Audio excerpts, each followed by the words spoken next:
राम अगर इस युग में होते तो शायद कुछ ऐसा होता।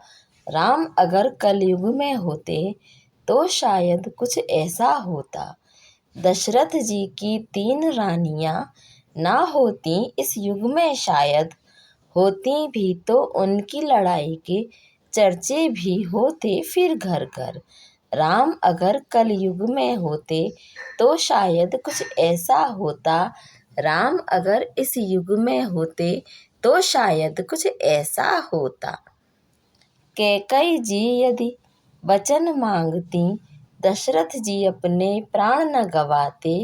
राजद्रोह का आरोप लगाकर कैकई को कारागार में डालते। फिर भी अगर कैकई अड़ जाती, माता कौशल्या लड़ जाती।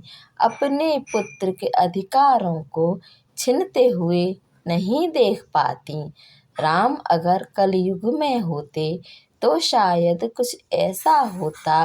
राम अगर इस युग में होते तो शायद कुछ ऐसा होता।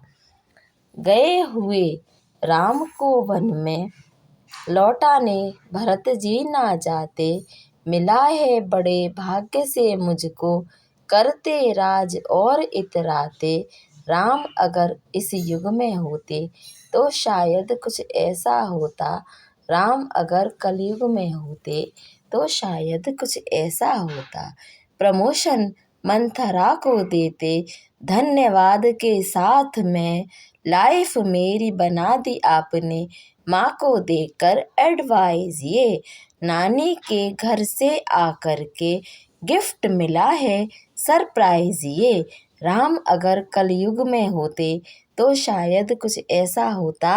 राम अगर इस युग में होते तो शायद कुछ ऐसा होता। राम रेंट पर रह रहे होते, लक्ष्मण जी फिर साथ न होते। राम जी सीता जी के साथ में शांतिपूर्वक रह रहे होते। हनुमान बाबा पर शायद राम जी की सेवा कर रहे होते। लव और कुश दोनों भाइयों को राम कथा ना कहनी पड़ती। राम अगर कलयुग में होते तो शायद कुछ ऐसा होता। राम अगर इस युग में होते तो शायद कुछ ऐसा होता। जय सिया राम, जय सिया राम। ऐसी ही दिल को छूने वाली कविताओं के लिए मेरे चैनल को सब्सक्राइब करें। धन्यवाद।